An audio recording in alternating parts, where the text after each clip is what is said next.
without any further ado, I would like to introduce the former chair of the Women's Caucus.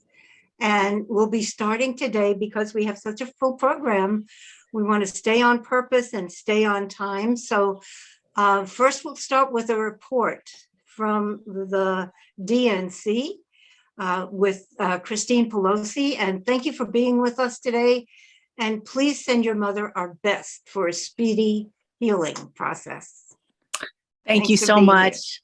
Thank you, Ruth. It's wonderful to be with all of you. I see so many friends here. Look, there's Dr. Bill and Val and everybody, our wonderful advocates. I remember being my daughter Bella's age, a teenager, and going to California Democratic Party meetings. And George Morris was the chair of the senior caucus. And he would always say, if you're lucky, you'll get to be a member of this caucus too. So he felt it was very important that we have the age and experience and wisdom of our senior caucus and of our seniors. And it's so critical now when we think about the ongoing concerns about COVID. Thank you so much for your nice words about my mom. She's grounded. She is in her DC residence for another 3 days. Seeing no one, but doing her work. And she's very lucky because she's vaccinated and boosted and so far asymptomatic. But we know there are so many people who have not had the benefit of the booster shots, haven't had the benefit of knowing that they have a caregiver who can go out and help them bring home the elderberry or the water or whatever it is that they need. So we know we have a lot more work to do. So thank you for this invitation. Of course, we all woke up today in an America that is slightly more fair, just, and equal with the formal confirmation of Justice Ketanji Brown Jackson. And wasn't that a wonderful ceremony yesterday with our own Vice President Kamala Harris and Joe Biden? He promise kept, and it's a very big deal. And something that I note as a writer is that when they're writing articles about the legal process, about public defenders, about working moms, about Black legal scholarship, they can and they should be quoting Justice Jackson. And the fact of the matter is, part of why we have this anti-CRT element going on. They're trying to ban books written by Black women, written by LGBTQ authors, written not just telling the history that they would rather people not know because racism makes people uncomfortable. No, I would argue it should, but also because they're trying to literally whitewash our history and whitewash our scholarship. So I think it's really important, as you all are going out there, writing your newsletters, doing your tweets, doing your communications with friends, or submitting information to people, to always check your sources and make sure that they are as diverse as your beliefs, because that really matters a lot over time. And again, the right wing knows it matters. That's why they're trying to shut it down. So the third thing I want to mention is the American safety net. Rick Scott did us a favor. I know you're thinking, how would a Medicare fraudster who had to pay $1.6 billion in fines do us a favor? Well, because he told the truth and he said out loud what they want to do: sunset Social Security, sunset Medicare, means test Medicaid, and raise taxes on everybody. He actually said, while sitting on his butt, that if you're sitting on your butt, he's going to do something about it and make you pay more taxes or not get Medicaid. It's ableist, it's ageist, it's racist, and we have to make sure that people understand what is at stake in this election. So every single day, you will see at the Democrats and at Harrison Jamie, that's just how he does it, and me at SF Pelosi, and a number of us who are on the DNC pounding this message home. We can never, ever stop reminding people, the words of Maya Angelou, who everybody's been quoting lately, from Justice Jackson to Barbara Lee and Speaker Pelosi, when they put her new quarter in circulation. Go look for those Angelou quarters, save some and circulate some. But one of the things she said, when people tell you who they are, believe them the first time. So we believe who Rick Scott is. We believe who Mitch McConnell is. We believe who Lindsey Graham is when he said that Justice Jackson wouldn't even have a hearing if they were in charge. And just warning us that when they take over in a few months, so he says, justices like Jackson will not get hearings. So we know what the stakes are because the Republicans are telling us. You don't even have to believe Nancy Pelosi or Jamie Harrison or Joe Biden, or pick your Democrat that you have issues with. You don't even have to believe a single Democrat. Just believe the Republicans when they tell you what they're going to do. And then believe that your pressure, your advocacy will make the difference, because you will go out and tell voters, yes, Democrats delivered. Is it enough? Heck no. That's why we're fighting every single day to build a better America.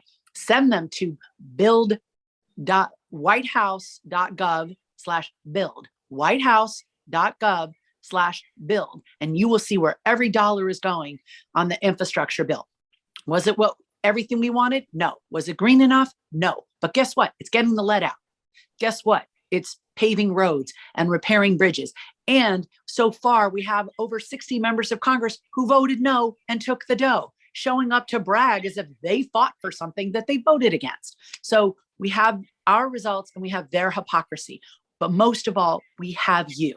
And so what we need you to do is to be in touch and keep this as an open feedback loop.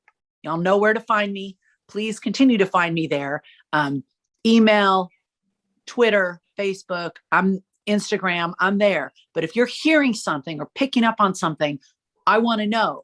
People are, I'll just close with this because I know you have a full schedule, but people are hurting.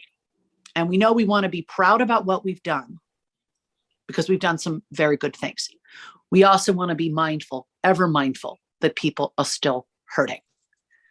And many people in the Seniors Caucus, Disabilities Caucus, the Women's Caucus, COVID's not over for them, right? Relative lockdowns are not. I went to the baseball game yesterday. I think it was me and the ushers in masks. I still feel very concerned about that. And when we talk about why we are in the situation we're in, let's as we think about what's happening in Ukraine and what happened in Yemen and what's happening in the Middle East and a lot of places, Putin did some practice runs in Yemen and found that no, people didn't care enough. And so he's doing the same war crimes in Ukraine now, all of which are wrong. But when we think about inflation, we think about rising prices, we've got a supply chain issue that we're trying to address by building more in America, including 7.9 million jobs created in the last year, including 500,000 in manufacturing, the Competes Act, which they still have to finalize, pass the House, pass the Senate. They have to merge them together. So we're doing more building it here and manufacturing it here. On your iPhone, it says designed in California, made in China. We've got to change that. And we had to do that without attacking Chinese people and increasing the atmosphere around AAPI hate. So we have to be very careful about when we talk about American jobs, that our protectionist message is not a racist message. So we want to be thoughtful. We want to be careful. When it comes to inflation, you have to point out that it's price gouging, because you know who's inflating prices? Corporations who are having stock buybacks and major dividends and raises for their multi-million-dollar executives. And it's really important when they say, we're just passing the costs along to the consumer. They're not passing them on to themselves. And so we have to fight inflation by lowering the costs of prescription drugs, lowering the cost of consumer goods, going after the monopolies and the price fixing, as the House Energy and Commerce Committee did just this past Wednesday, bringing those gas executives up and under oath to ask them, prove up how it is that you can have these great profits and get on these margin calls with your shareholders and talk about how well you're doing, and at the same time, raise prices at the pump. And we have to do something in direct relief. The fact of the matter is, for a gas tax holiday, a lot of people have talked about that. I think you're better off with cash for gas or cash for transport, because they do not pass the savings on to the people. We still lose the money that's in the trust fund. And we've seen that with Social Security over the years, haven't we? They'll say, we'll have a payroll tax holiday. Social Security suffers, and then they never want to pay the money back. So we're looking at ways that we can have relief. Your members of the DNC are working hard together. And we were so excited this past month to meet together in person for the first time. Gary Shea and I were reelected to the executive committee of the Democratic National Committee. Derek Devermont is an officer in the Disability Caucus. Andrew Lackman, the Small Business Council, Michael Kapp as vice chair of the Western Caucus. Almost everywhere you look, there is a member of the California DNC delegation who is being incredibly active, out of Briseño and Carolyn Fowler, and some of the new people that you just helped elect are being effective from the start. And I think that we will continue to make sure that our California presence is felt. We know that the road to winning the House and holding the Senate both runs through California, and we are going to make sure that in our Western states and across the country, from California to Georgia, from now and through November and December, if necessary, that we do this work together. But we're going to do it because we're united around values. We're going to do it because we're clear-eyed the fact that people are still in pain and we still have to do more. And we're going to do it because we are also very aware. Republicans have told us who they are. We believe them. We will defend our democracy. And coming up, you will see in 2 weeks when the House returns more work on the economic front. And you will also see in May public hearings of the January 6th investigative committee. So I hope you'll tune into those, and feel free to message me with any of your questions. And again, thank you so much to those of you who voted for me. Thank you for your vote. For those who didn't, I hope to earn your confidence and support as we go forward. Thank you. Thank you. Thank you, Christine. Yeah, I couldn't have said it better. You're just right on target with everything. So thank you for being here, and hope we'll see you again. Yes. At one of our anytime. meetings. Okay. Be happy to. Thank you. Thank you. And so Christine said some of the things that I wanted to say, but I'm going to say them anyway. No matter our color, background, or party, most of us believe that justices on the Supreme Court have a duty to serve our country faithfully and uphold the promise of equal justice under the law. Justice Clarence Thomas has violated his oath, voting to hide documents that would implicate his wife, and actively covering up her role in the criminal conspiracy to overturn the result of our election.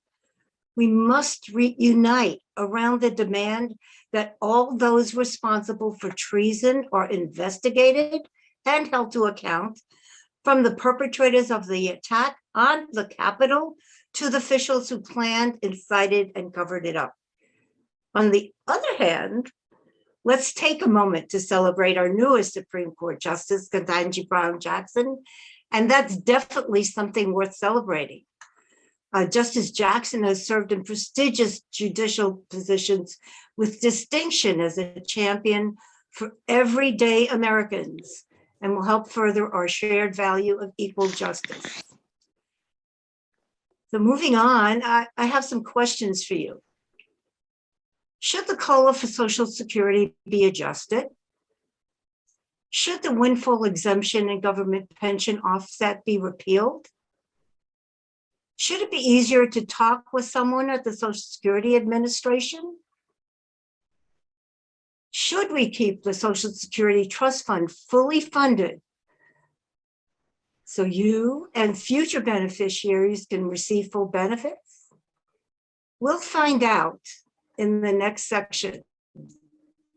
So I'm going to be sharing my screen with a PowerPoint slideshow that I put together that talks about and represents a bill that is really crucial for us that has been introduced in the House of Representatives and the Senate. And so, hold on, I'm getting around to sharing my screen.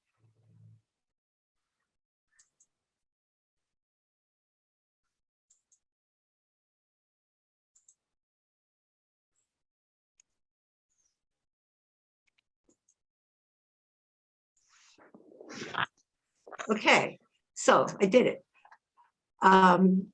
So Social Security 2100, a Sacred Trust Act. We're going to spend a little bit of time today going through some of the different earmarks that are in this very crucial, important bill. And so we have to look at the underlying values. Through good times and bad, our Social Security system has paid out every benefit owed to every eligible American in full and on time. However, if we do nothing, in 2034, benefits will be only 75% of that allowed. So the Social Security 2100, a Sacred Trust Act, was introduced in 2021 in the House by Congressman Larson of Connecticut, and in the Senate by Senator Blumenthal of Connecticut, and then respectfully named HR 5723 and S3071. And so Dr. Bill is going to share with us a little bit about the bill, just a little in the introduction. So you go for it, Dr. Bill. Okay, well, thank you, Ruth. And just to kind of highlight the importance of this and the recognition kind of across the board, at least to Democrats, I'm going to start with the punchline, which is a political one. And, you know, all of us here, I think it's safe to say, are a bit of what I would call political junkies, or we wouldn't be here on a Saturday or morning otherwise. But I dropped in the chat the link for Congress.gov for this bill, HR 5723, which, by the way, has a companion bill in the Senate that is the House bill is from Representative Larson in Connecticut. The Senate bill is Senator Blumenthal, also from Connecticut, is S3071. But the House bill has 201 co-sponsors, which is phenomenal. I mean, most bills in the House, you know, they usually consider 100 to be a benchmark. If you have 100 co-sponsors, then that's usually quite, a phenomenon. There's a whole lot of popularity at 100 co-sponsors. This has 201, and of the 201 co-sponsors, you'll notice the California delegation has 40 Democrats on board, no Republicans, by the way, from any state. Once again. And what does that tell you? That tells you Republicans are not for enhancing and improving Social Security, of course, as Christine Pelosi definitely pointed out to us. They would not be. But 40 out of the 42 of our delegation, one of whom is not on a co-sponsor, is Speaker Pelosi herself, who generally does not co-sponsor any legislation because she's the head of the entire House. So she doesn't generally show any favoritism of any bill and keeps her name off as a co-sponsor. And the other outlier is Mr. Scott Peters, Representative Scott Peters, from California 52, who a whole lot of people are recognizing now as not really a Democrat, in my opinion, would qualify as a dino, Democrat in name only, with his position that doesn't seem to favor a whole lot of legislation that the entire rest of the delegation in California favors. So just to point that out, we also have one, at least, of our California United States senators on board already for this legislation, and that is, as you might expect, Senator Alex Padilla is on board with S3071, which is the companion bill. So I think that's it for me, Ruth. Thanks. Thanks, Dr. Bill. So I just want to point out that in the bill, if you go to read it, you will see that it has lots of, all of it it's in three sections. Title I, which is strengthening the benefits. Title II, which is strengthening the trust fund. And Title III, which is strengthening service delivery. And each one of those titles, each one of those headings has several subsections. And so many of those subsections are amendments and rewrites of the tax code and the Social Security. It's the Social Security Act itself. So moving on, we'll go into Title I, which is about strengthening the benefits. And Section 101 is across the board benefit increase, which is significant.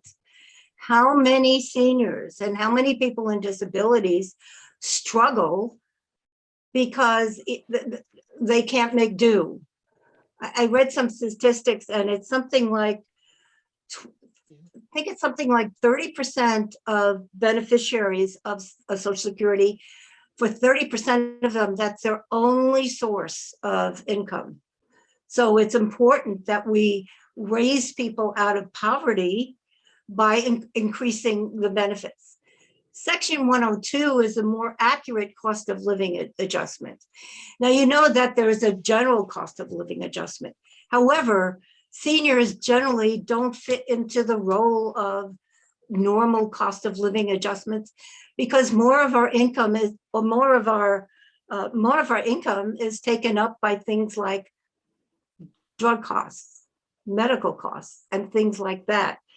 So in the bill, there's a thing that's called the senior cost of living adjustment, which again will bump us up into out of poverty, better able to live a retired life with some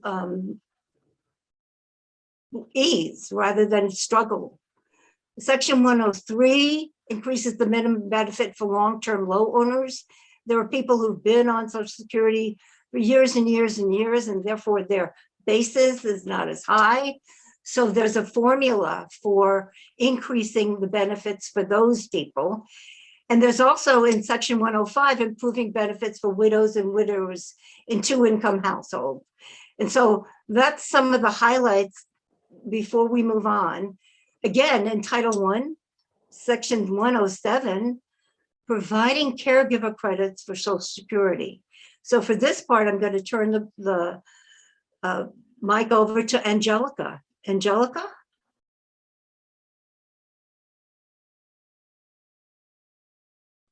Do you see Angelica? Am I on? I'm sorry, I'm having issues with connecting today. Yes, now you're on. We hear you. Oh, okay. Okay, perfect. Actually, if I can go back to beginning with Section 105, is that so improving the benefits for widows and widowers in two-income households. And I'll just say that it is improving inflation protection for widows and widowers that are more likely to rely on the Social Security benefits. And I'm just going to point to one of the most significant changes is new areas in the text where they've inserted, and I'll just go ahead and read the highlighted, I guess that section, that the widow or widower's insurance benefits for each month shall be equal to the greater of the existing primary insurance amount, or in the case of the fully insured widow or widowers or surviving divorced wife or husband, 75% of the sum of any old age or disability insurance benefit. So that's the main change in that section.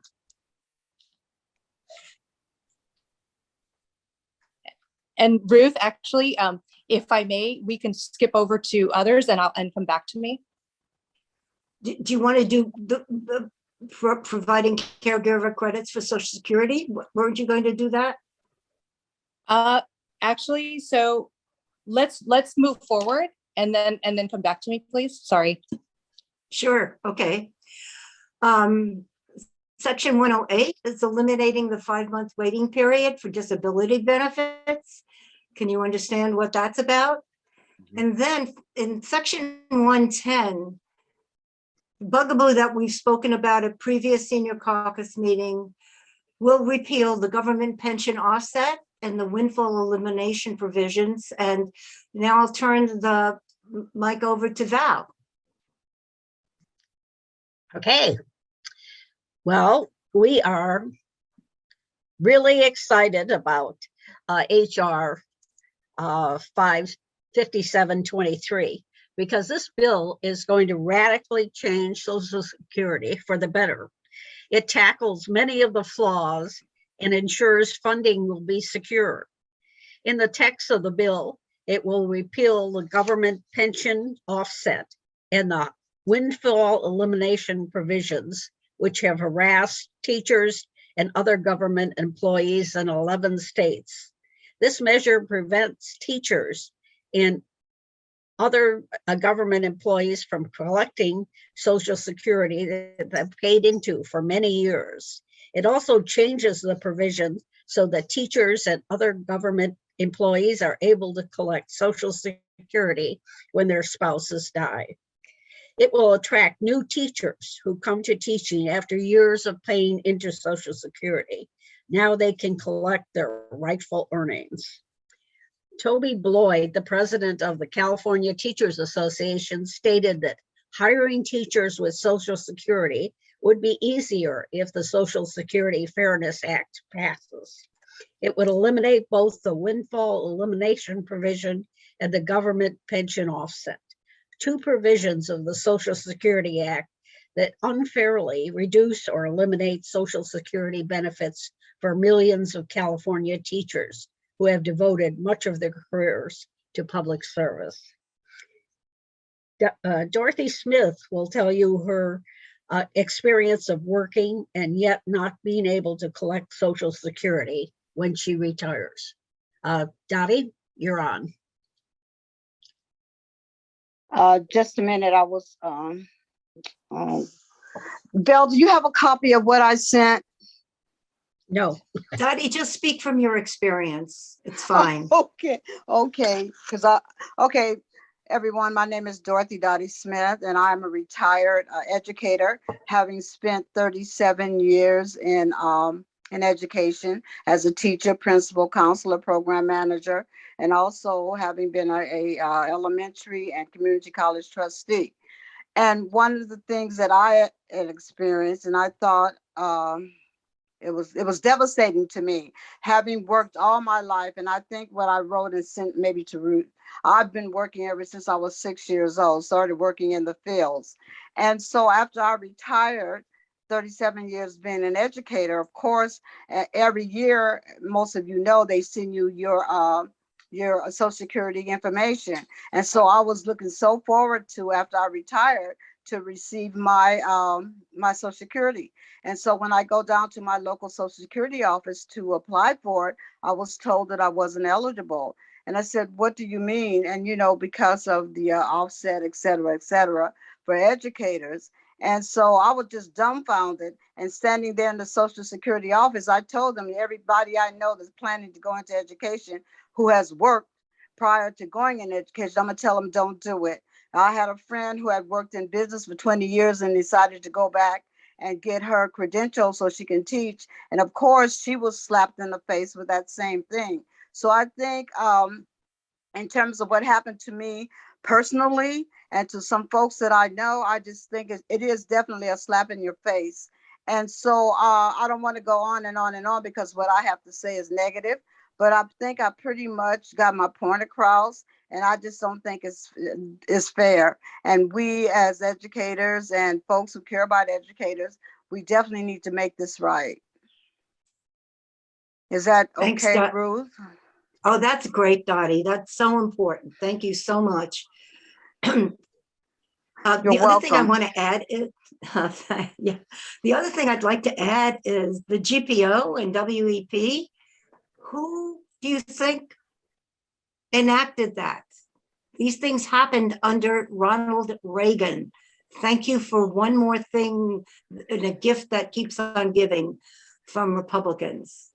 Val, is there anything else you'd like to add? Well, let me just say this, Ruth. We all know that when Ronald Reagan, at least I know, when he was governor of the great state of California, he was sleeping on the job. I don't think he really understood what was going on or really what to do as our governor. And I may be wrong about this, but I think his wife was basically running the state of California. So he just wasn't in tune, and I really don't think he was really that smart. So we as Californians, I think we got the tail end of the stick, especially us as educators. We as educators, the correct term. Well, thanks for that opinion. Thank you, Dottie. Val, anything else? Just want to say that it really makes it very difficult to hire new teachers who have worked in industry or in computers or in anything. We need those teachers, and yet if they come into education, they will receive none or very little of their Social Security that they've paid into for 20 years or more. Thanks. Thank you. So, Angelica, are you ready to talk about section 107?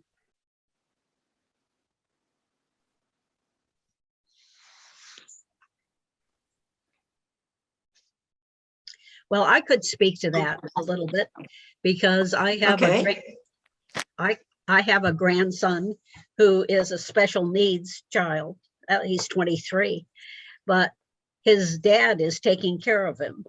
In order to have someone at home to take care of him, his dad is retired. He was a truck driver and made a good salary and paid into Social Security. But now, staying home and taking care of his son, he is unable to get Social Security benefits for this time or to pay into Social Security. So it's really important that we not take our caregivers and say, sorry, you can't be in Social Security for this time. Belle, Right, what so do they're they say? getting- How do they explain that, Belle? Yeah, If you look at the bill itself, there will be credits that caregivers will receive that will count towards Social Security contributions. Anything to add, Angelica? Yes, and I apologize. I've got something going on in the background at home here. Oh, okay. I apologize. Actually, so I will thank you, Val, first of all, and I will add to that specifically about the credits. So here under one of the sections specifically on that, in the case of qualifying months during which no wages or self-employment income were actually paid to or derived by such individual, the caregiver, 50% of the national average wage index for the second calendar year preceding the calendar year. Anyway, so it goes back and it gives them, you do get credits with a certain percentage of the national average wages for a caregiver. Great, that's a start. That's a beginning. That's a great, thank you. Thanks, everybody. And continuing on with some more of the Title I part, Section 111, extending the child's benefit for post-secondary school students until age 26. Howard, do you want to add anything to that and also go into Section 112? Yes, what I would like to add here is this. The damage Ronald Reagan did included the change with students under Social Security. You know, as an example, my wife's family, she lost her dad when she was 6 years old. And because of her age, her family, her brothers and sisters were able to get Social Security benefits while they went to college. In 1981, Ronald Reagan ended this. Now, benefits will stop for people who are survivors or children of a person receiving benefits at age 18, unless they're still in high school. You know, and people really can benefit from getting the amount of money it costs to go to college. You know, I can remember when I was young and we picketed Reagan when he was our governor in 1967, when he increased tuition or fees, we called them UC, $100. Now it's thousands and thousands of dollars. So the great thing is that this bill would increase benefits for people until age 26. And we used to have an age difference, and we used to have a requirement that you had to be in full-time attendance. The other thing that is really great under Section 112 is the access to benefits for children who live with their grandparents or other relatives. You know, a lot of us, through no fault of our own when we were kids, end up spending a lot of time with our grandparents. And sometimes the grandparents stepped up to the plate when the parents had problems and raised their grandchildren. But the children could not get benefits. Now they can. So I think these are two great improvements. And one thing that is really important, as our two retired teachers have pointed out, is getting people educated. Cost of Cal is unbelievable. You know, I objected to $100 increase. Now it's thousands and thousands of dollars. So these two provisions, 112 and 111, will really help children get the type of higher education they need in today's life. So it's really a great bill. Dottie, I see your hand. I just want to say, in Running a terms, little late, so if you could. okay, make it- okay. I don't have to say it. I can say it next time. I Okay, can say it next thanks. time, Ruth. Okay, great, thanks. Thanks, Howard, that was wonderful.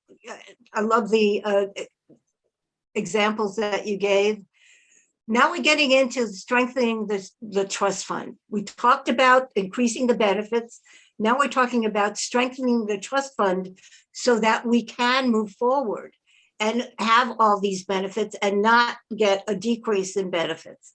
Section 201 of Title II, determining wages and self-employment income above contribution and benefit base after 2021.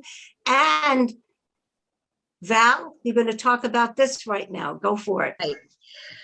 So one of the problems with Social Security has been there is a stopping of contributing to Social Security if someone is earning over $400,000. Well, years ago, $400,000 was a huge amount, but nowadays there are many more people making over $400,000 who are not contributing into Social Security. And Social Security would pay for itself for many years if we took that off. And we just said, anybody who earns anything pays into Social Security. By including the earnings over $400,000, Social Security will use that money to fund itself. Billionaires will continue to pay into Social Security instead of floating in space while retirees live under the bridge. And so it's time that people pay their fair share. And I think this is going to really benefit Social Security. Thanks, Val. I want to make one correction there. The current cap is $147,000. So for example, if somebody makes $147,000, they will pay into Social Security $9,114 a year. If somebody makes $2 million, they put in the same $9,114. If somebody makes $10 billion, they put in the same $9,114,000. So in this, what will happen is people making between $147,000 and $400,000 will still only pay to $147,000, but anyone earning over $400,000 will contribute the same 6.2%. So that's just, it's shocking to me that people who can afford it don't pay their fair share. And so we're going to keep moving on. Again, Title I was strengthening benefits. Title II was strengthening the fund. Title III now is strengthening service delivery. Okay, There's a section 301 is clarifying the requirement to mail Social Security account statements.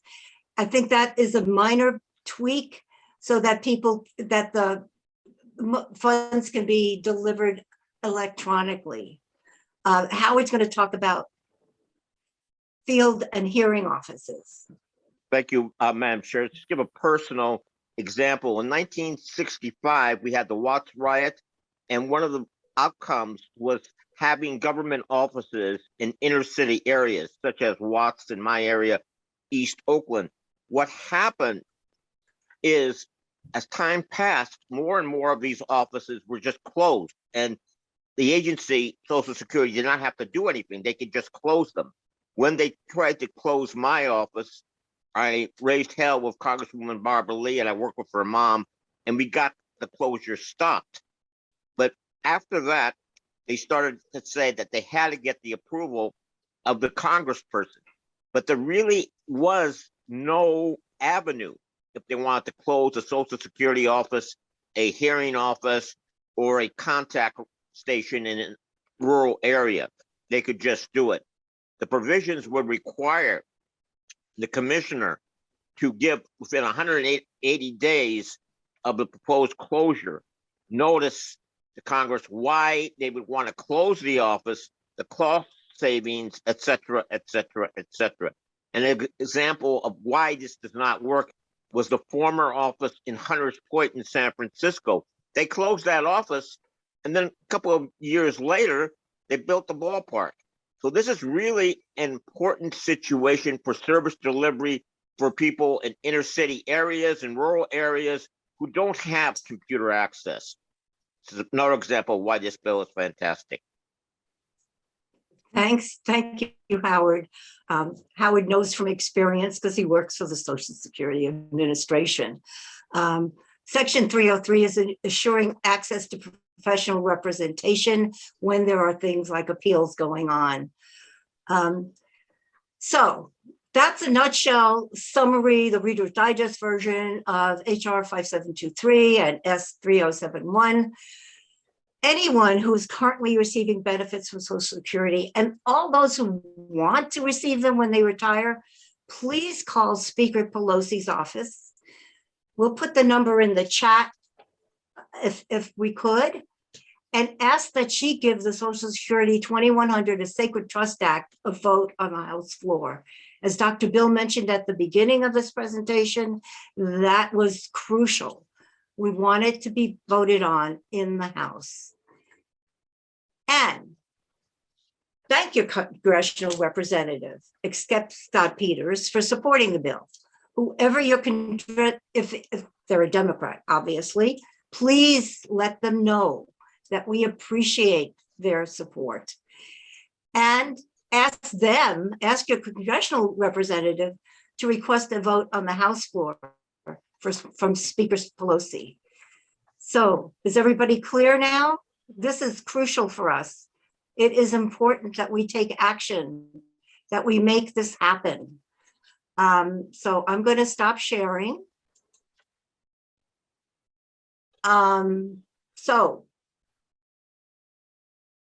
No, we don't have time for questions, but this is crucial. I also want to say that in California, there is a SJR 11, which is a joint resolution by Senator Skinner, is going through the legislature to support HR 5723 and S3071. So talk to your state senator, talk to your assembly representative, and make sure that they also take heed of this bill that's so important to us, the seniors and the disabled community. And now we are going to move on to another portion of our presentation, our meeting today. And we're going to start off with some candidates who've requested the time to speak to us. I can see Reverend Porter there, and I want to let you know that not all the candidates have been endorsed by the California Democratic Party. But given the fact that they reached out to us, I thought it was important that we respect their request. And so without further ado, we're going to move on to Dr. Takoi Porter. Thank you for being with us today. Well, thank you, Ruth, for this opportunity. And hello to our senior caucus Dems statewide. Again, my name is Reverend Takoi Porter, and I'm running for State Assembly District 10 in Sacramento. District 10 encompasses the city of Elk Grove, South Sacramento, and the Oak Park, Tahoe Park areas for those who know about Sacramento and live up here. I have served as the senior pastor of the Genesis Church in South Sacramento for 22 years. I'm a third generation pastor, and I come from a long line of servant leaders who have been dedicated to this space. The church that I pastor is in the heart of South Sacramento in the Meadowview community area. And in my 22 years there, we've created and implemented various outreach programs to address food and clothing insecurities, education and health inequities, along with putting on after-school programs and youth athletic leagues to keep our kids off the street. And in March 2018, I was led to create the National Action Network Sacramento chapter in partnership with the Reverend Al Sharpton in response to the tragic death of Stephon Clark. That murder happened just a block away from my church. And through that experience, I've been on the front lines demanding criminal justice reform, greater inclusion, and equal opportunities at the city, state, and federal levels. Through my political advocacy, my organization has co-sponsored leading police and social justice reform legislation in our state, AB 392, use of force bill with Dr. Shirley Weber, and AB 1196, the banning of corduroy chokeholds with Assemblyman Gibson. And as a result of my work, I've gained endorsements from Secretary of State Dr. Shirley Weber, Assembly members Mike Gibson and Chris Holden, and other elected officials and leaders in our social justice and civil rights space. I've learned in this that activism, advocacy, and outreach has limitations, and I'm seeking your support for the members of the Senior Caucus in my district because of our shared commitment to senior protections, ensuring that elder abuse screening and prevention efforts are prioritized in the legislature, protecting our seniors from abuse scams and the like, healthcare security. We heard a lot about that today already. I believe healthcare is a human right, not a privilege. We need to still ensure that all of our seniors are vaccinated because COVID isn't over. Ensure all seniors are insured regardless of their financial situation. Then you have retirement security, right? Protection pension, we got to protect the pensions so that we all can retire with dignity. We need workplace security to fight age discrimination in the workplace and ensure workers' protections, benefits, and their right to unionize. And address, we need to address the affordable houses crisis because we're seeing more and more seniors becoming unhoused in California.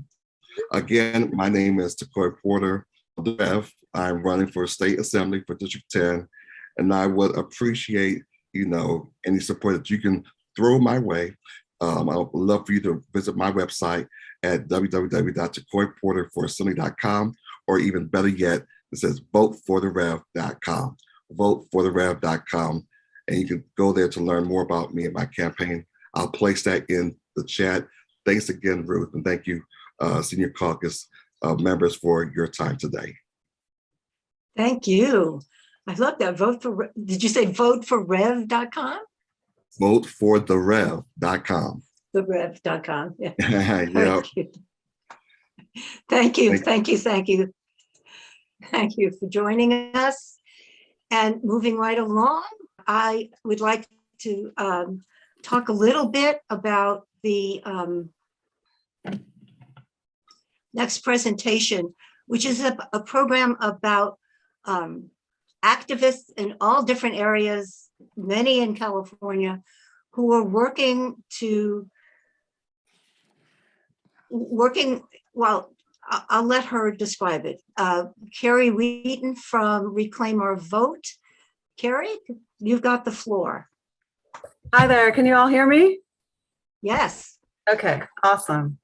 I'll try to make this shorter because I know everything's running over.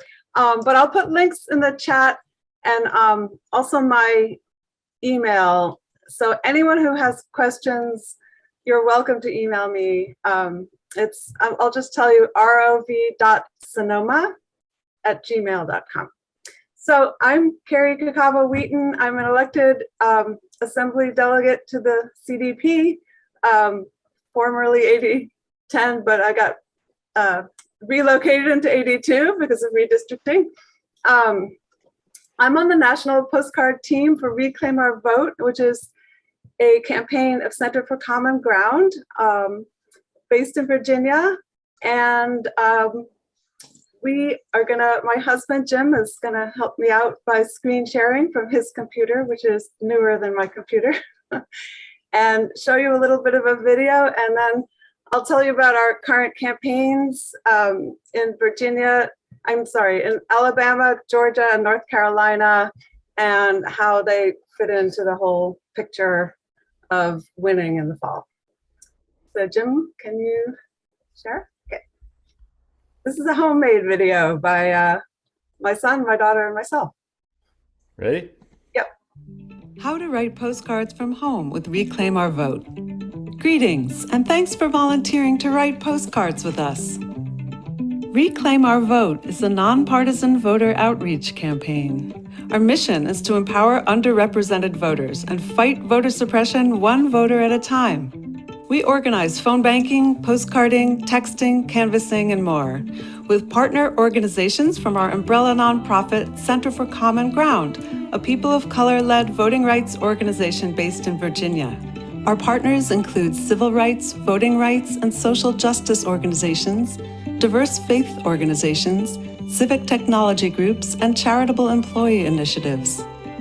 In this video, we will teach you how we postcard and why writing with us may be a little different than writing you've done for other campaigns.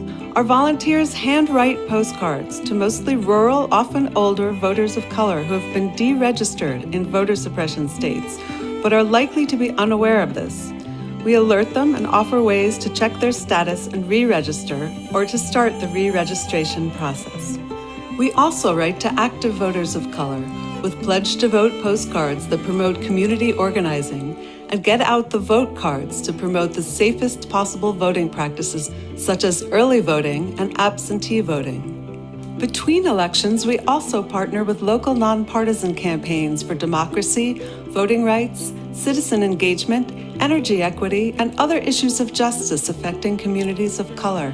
Our campaign differs in key ways from partisan political campaigns. We reach out to a population with cultural, economic, and historical considerations that may be less familiar to some of us. Some of our rural voters have no internet, so we offer phone numbers or addresses, and we phone bank to them as well. Many have endured ongoing voter suppression, so we use empowering messages and imagery on our postcards. We avoid imagery associated with voter intimidation or violence, including American flags and dogs, even on postage stamps. The lack of attention paid to many of these voters determines our practice of handwriting with care and a bit of color, rather than sending pre-printed cards and mass mailings. We are taking the time to reach out. That is where you come in. With a little help from our team, you'll be on your way. All right. Let's see, can you still hear me? Yes. Okay, Jim's Yeah. gonna fast forward this. We'll play you the end.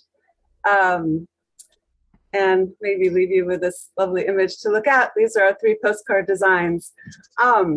So I got on board with this organization because, excuse me, my alarm is going off. Okay, because of incredible results in the 2017 Alabama special election. You may remember Roy Moore, who was a horrible, misogynist, racist guy running against the civil rights champion, Doug Jones. And Roy Moore was almost going to win. And late in the evening, the Alabama Black Belt reported in.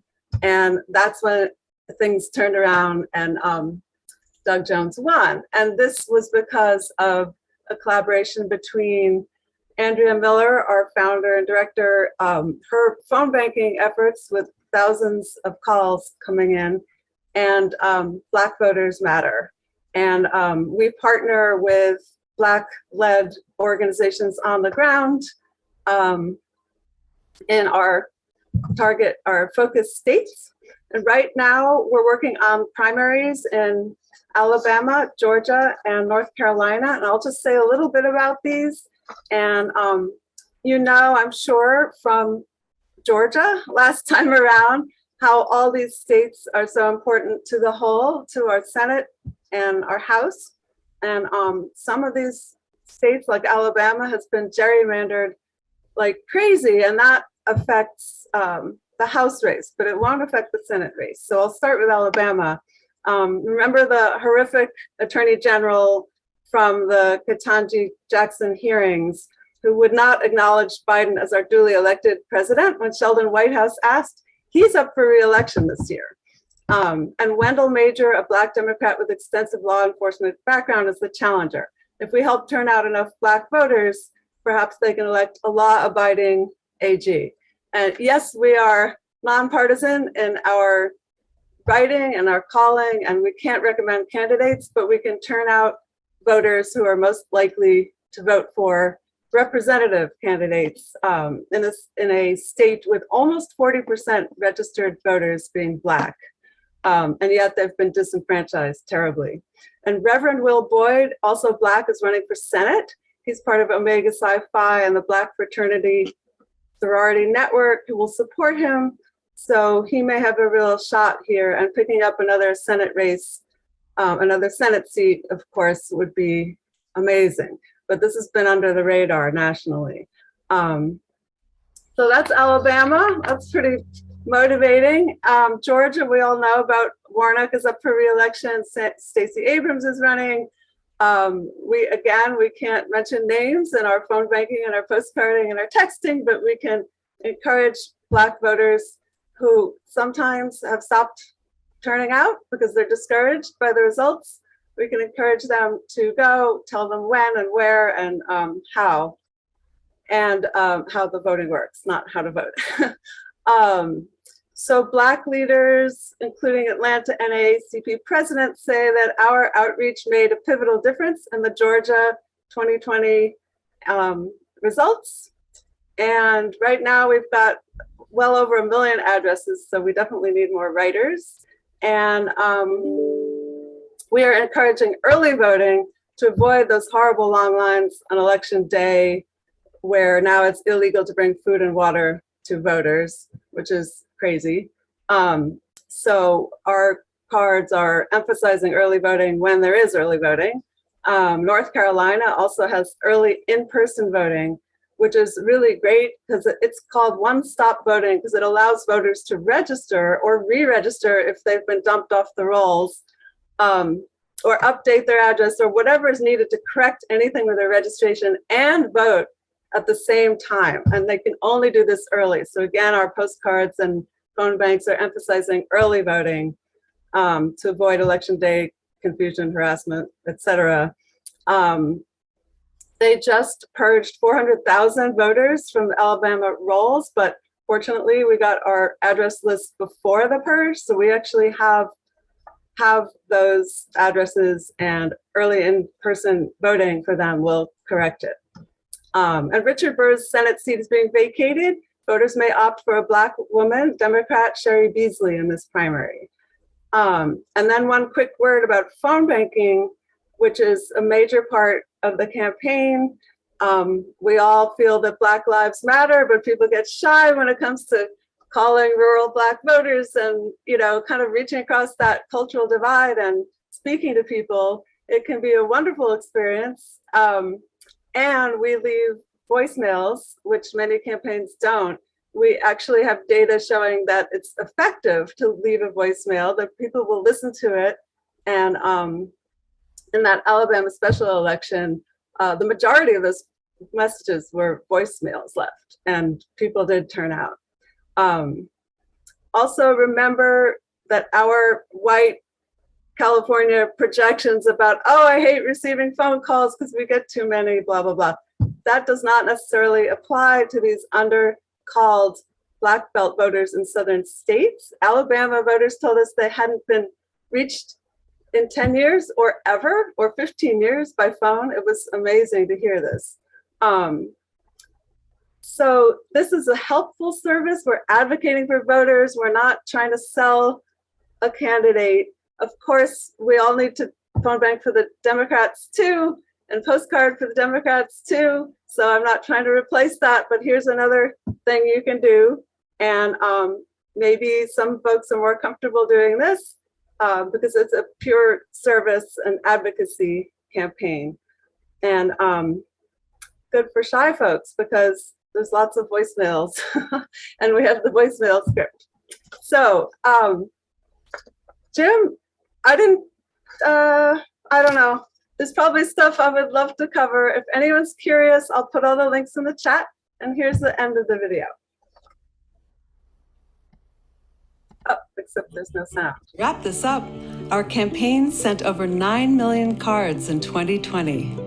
By joining in this work, you are helping to change lives and improve the state of our democracy, human to human, one voter at a time. Please follow the handy links at the end of this video for all the information and resources you need to get set up. Thanks and cheers from the postcard team of Reclaim Our Vote.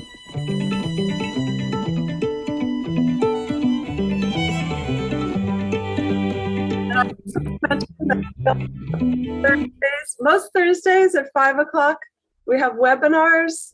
Andrea leads some of them, and also we have guest speakers. We have some federal speakers, and we have some in our focus states. And Ruth, that's probably it, right, for the time? Good job. Thank you, Carrie and Jim behind the scenes for presenting that. And again, one more way we can support the necessity in the next election to have a wellspring of Democratic voters out there. So let's take that under advisement. Yeah. One last little thing is that we have organizers all over the state that can help people to get cards and get what they need, get the data.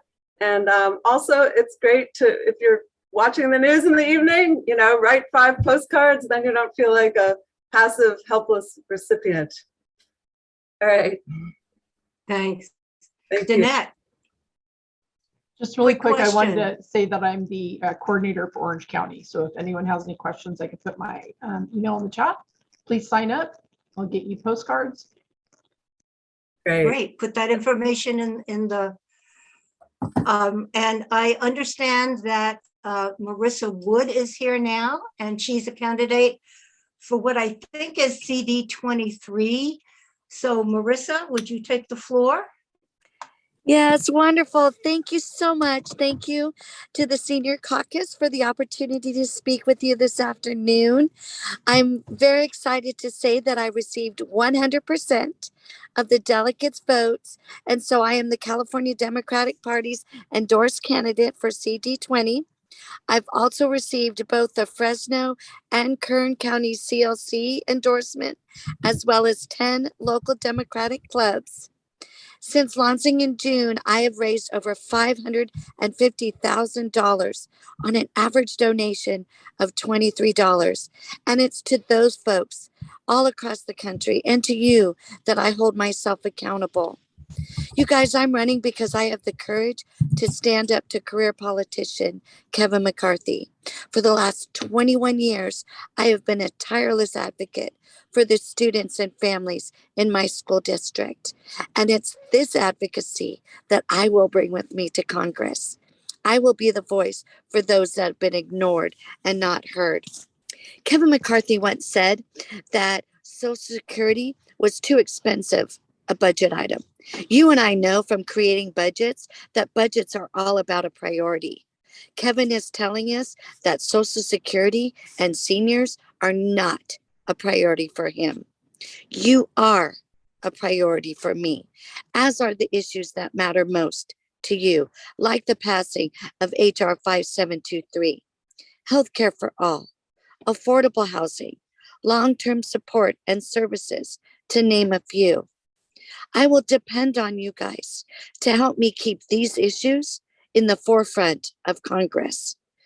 Now is our time, and I know that working side by side with you, we can bring CD20 the leadership they deserve, and we can elect the first woman to represent the Central Valley in Congress.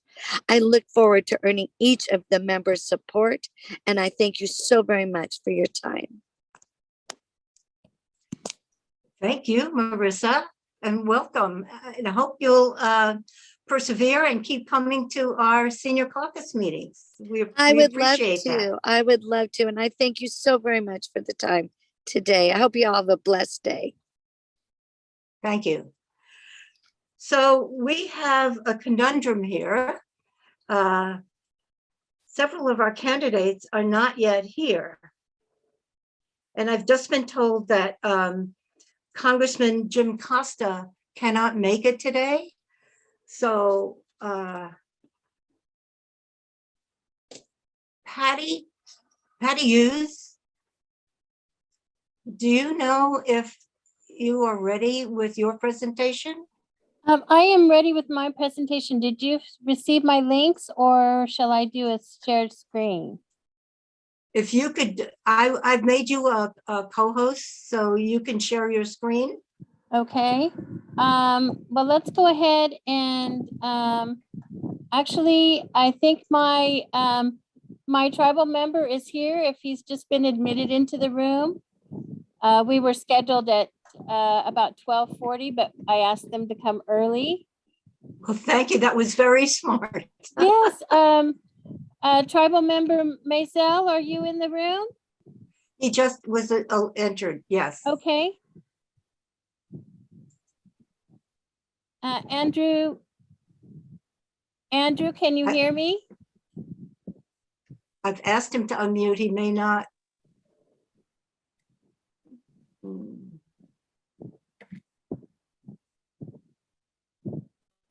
Patty, thank you for being so flexible. I really appreciate it. Well, I'm certainly happy to be here and for the opportunity to discuss this important measure that's qualified for the November ballot, and another proposition that they're trying to seek enough signatures right now to be on the November ballot that we are opposed to.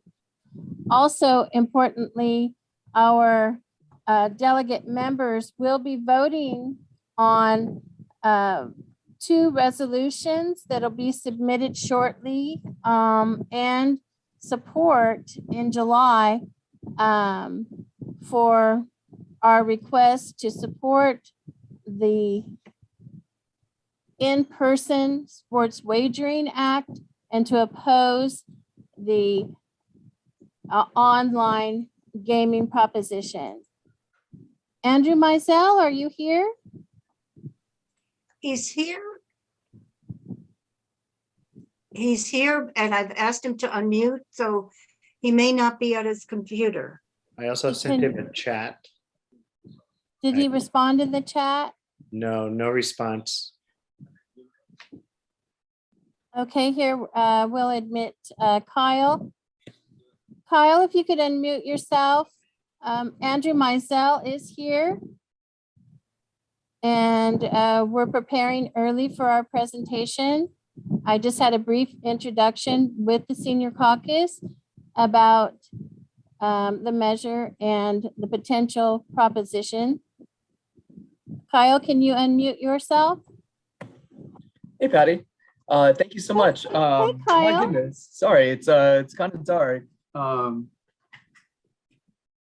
So everyone, this is Kyle Griffith, my colleague representing the Coalition for Safe and Responsible Gaming. Hi, everyone. Thank you for the opportunity to speak. We have Jacob Mejia from Pachanga Band of Indians that will be joining us in just a minute. Patty, were you asking me to run the slideshow for you? We can, I'm set up as a co-host. If we can admit Kyle, so there isn't any technical difficulties, or share co-host duties with him. Sure. Thank you, Ruth. Okay, go ahead, Patty. Okay, Kyle, so, you got your, We have the video first. Oh, okay. Let me stop sharing. Patty, do you have that available? I do. Okay, go ahead.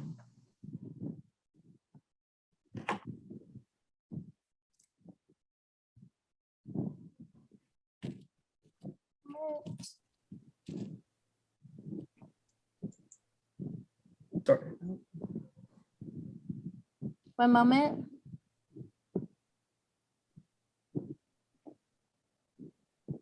Andrew, by the way, has unmuted himself. Okay, wonderful. Okay, ladies and gentlemen, Andrew, welcome to the CDP Senior Caucus meeting. This is our chair, Ruth Carter, and we appreciate the members and the officers of the caucus for providing us this opportunity to speak on behalf of the Coalition for Responsible Gaming, sponsored by California Indian Tribes. Jacob or Andrew, did you want to speak ahead of this video on behalf of the coalition? Yes, good afternoon, Madam Chair. First off, thank you for the opportunity. This is Jacob Mejia with Pachanga. Thank you to you and your caucus for giving us a few moments to have a brief conversation with you about this very consequential issue. Again, I'm with Pachanga. I'll get right to the point. We're asking Democrats again to stand with tribes. You've stood with tribes now for over 2 decades. As a result of your longstanding support, tribes are now on the path to self-sufficiency. I hope many of you have seen that. More tribal kids are going off to college. Quality healthcare is being provided to tribal members up and down the state. Tribes are reinvigorating their tribal communities. And so we ask you to, again, stand with tribes to support the Qualified In-Person Tribal Sports Wagering Act, which allows in-person sports wagering at tribal casinos. And secondly, to oppose the corporate online gaming proposition that would legalize online and mobile sports betting all throughout the state of California. So with that, we'll go ahead and toss it over for the video. Okay.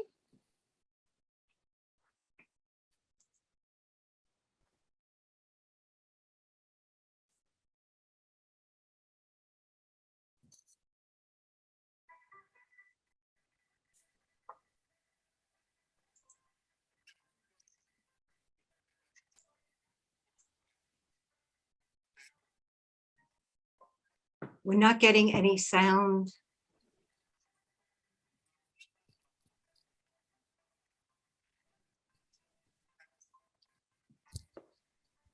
Sorry, you're not getting any sound? No, we're not getting any sound. Kyle? We apologize. I have sound here. That's okay. We're putting you on the spot here because, so no need to apologize. Okay. There is a setting under options.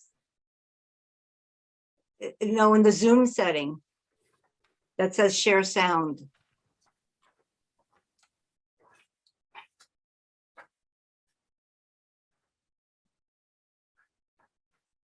I think you have to unshare it and then go in and click the share sound. It's at the very bottom Okay. of the, before you share it. So go to that, whatever video, or you can actually, when you share screen, there's an option at the very bottom of the pop-up window. It says share sound. And you may have some limitations because you're seems to be playing from Dropbox directly as opposed to from your computer. Okay. You were sent the video. Do you have that handy? I'm looking. It looks like Kyle might be trying again Yeah, here. I think I might have it, guys. Okay. Thanks, Kyle. Yay, we have sound. For more than 2 decades, California Democrats have stood with Indian tribes as we fought to establish and protect gaming on our tribal lands. As tribal leaders who have firsthand seen the transformative benefits that tribal gaming has had for our people, we want to say thank you. Thank you. Thank you. Thank you. Gaming has helped lift our tribes out of poverty, providing funding for housing, infrastructure, schools, and other vital services. In return, Indian tribes continue to uphold our commitment to operate safe, responsible gaming. Tribal gaming creates thousands of good-paying jobs and generates billions in revenue and economic opportunities for local communities and the state. This year, there may be multiple measures on the November ballot related to sports wagering. Each would greatly impact our tribes and all of California. We are respectfully asking delegates of the California Democratic Party to once again stand with California Indian tribes by opposing the corporate online gambling proposition and supporting the qualified in-person Tribal Sports Wagering Act. The corporate online gambling proposition is sponsored by out-of-state and foreign gambling corporations. It would legalize online sports gambling across California, turning virtually every phone, tablet, and laptop into a gambling device. The measure has no meaningful controls to prevent underage gambling or problem gambling. This measure would give the out-of-state gambling corporations near total control of the sports wagering market in California, jeopardizing our sovereignty and tribal gaming operations. It sends the vast majority of revenues out of the state and to foreign countries, while at the same time putting thousands of jobs in California at risk. Proponents are selling this deceptive measure as a solution to homelessness, but by trying to address homelessness through a massive expansion of online gaming is just bad policy. On the other hand, the Tribal Sports Wagering Act would authorize a more responsible approach by allowing sports wagering in person at California's highly regulated tribal casinos. This measure will create new sources of revenue, jobs, and opportunities for tribal and non-tribal communities alike, while providing additional resources for non-gaming tribes. Our broad coalition of Indian tribes, social justice advocates, and community organizations is overwhelmingly united in opposition to the corporate online gambling proposition and in support of the in-person Tribal Sports Wagering Act. We ask members of the California Democratic Party, please stand with California Indian tribes. Please stand with California Indian tribes. Please stand with California Indian tribes. Please stand with California Indian tribes. Thank you.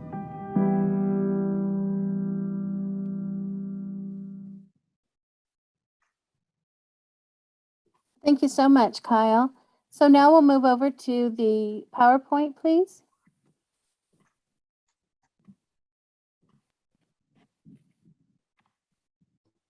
Yes, again, good afternoon, ladies and gentlemen of the CDP Senior Caucus. I'm Patty Hughes, and I'm representing the Coalition for Safe and Responsible Gaming.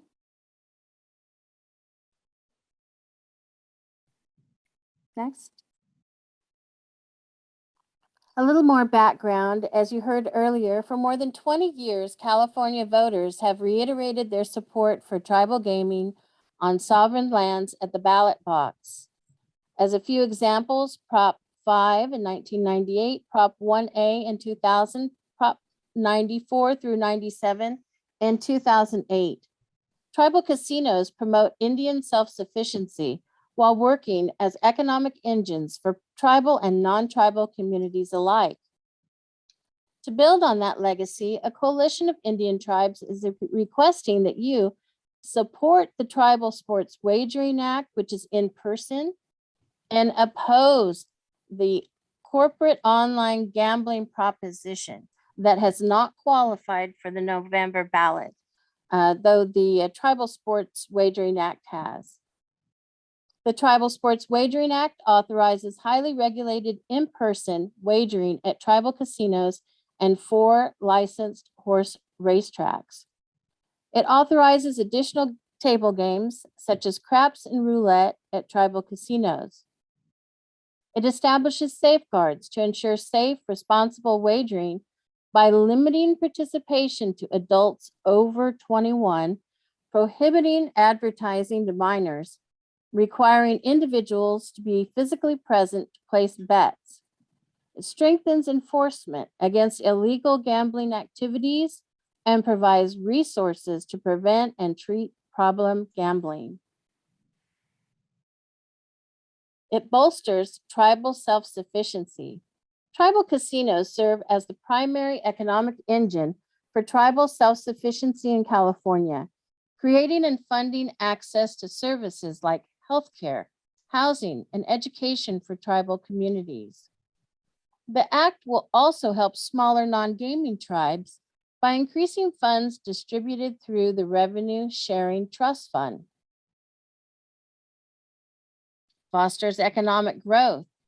Tribal casinos create economic opportunities for tribal and non-tribal communities alike. They create nearly 125,000 jobs for Californians, generate $20 billion for the state economy, contributes over $3.5 billion in tax revenue annually, and invests $109.2 million in charitable spending annually. Under the act, tribal casinos will grow as economic engines and destinations, generating new jobs, increasing local foot traffic, and ensuring money is spent at local businesses. It supports California's priorities. Californians spend an estimated $16 billion annually on the sports betting black market without providing any revenues to state and local governments.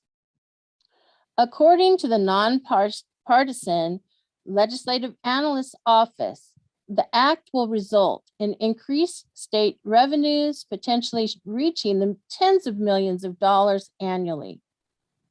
The millions generated by the act will be used to address California's top priorities, including public education, drought resiliency, and affordable housing. We would also like you to oppose the corporate online gambling proposition.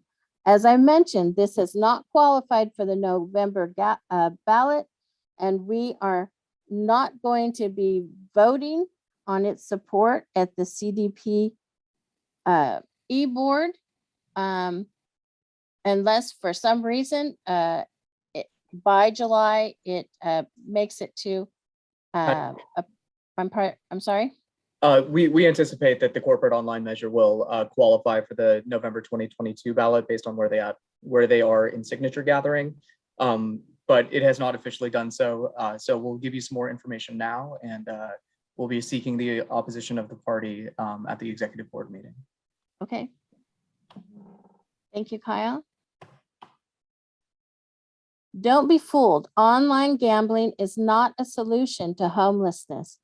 California's Solutions to Homelessness and Mental Health Support Act.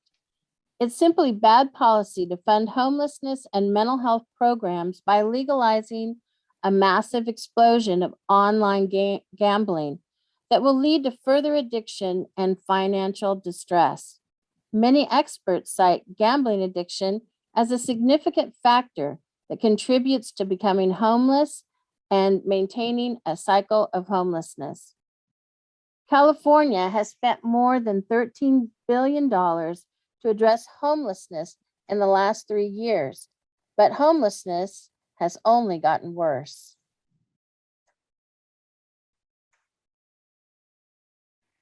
It escalates the perils of online gambling. Online gambling is far more addictive than in-person gambling. Online sports gamblers are 5 times more likely to develop problem gambling. The accelerated speed of play and instantaneous nature of online gambling are especially attractive to seniors, youth, and others prone to impulsive gambling. This measure lacks critical safeguards to prevent underage gambling. There is no sure-proof way to prevent kids from placing bets using false information or an adult's credit card. Written for the sole benefit of out-of-state online gambling corporations, this measure undercuts voter-approved tribal exclusivity and Indian self-sufficiency by driving business away from tribal casinos. This measure would give online gambling corporations near total control of the sports wagering market in California, excluding the vast majority of Indian tribes. Proponents of this measure would take 90% of profits out of country and out of state without hiring any Californians or making any real investment in our state. This measure explicitly sidesteps the general fund. Not a single penny of tax revenues would go to state or local priorities. And we again ask you to join the Coalition for Safe, Responsible Gaming.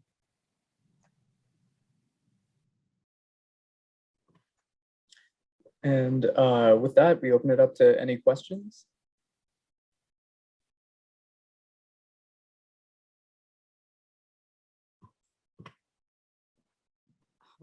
Looks like you've done a good job because there are no questions.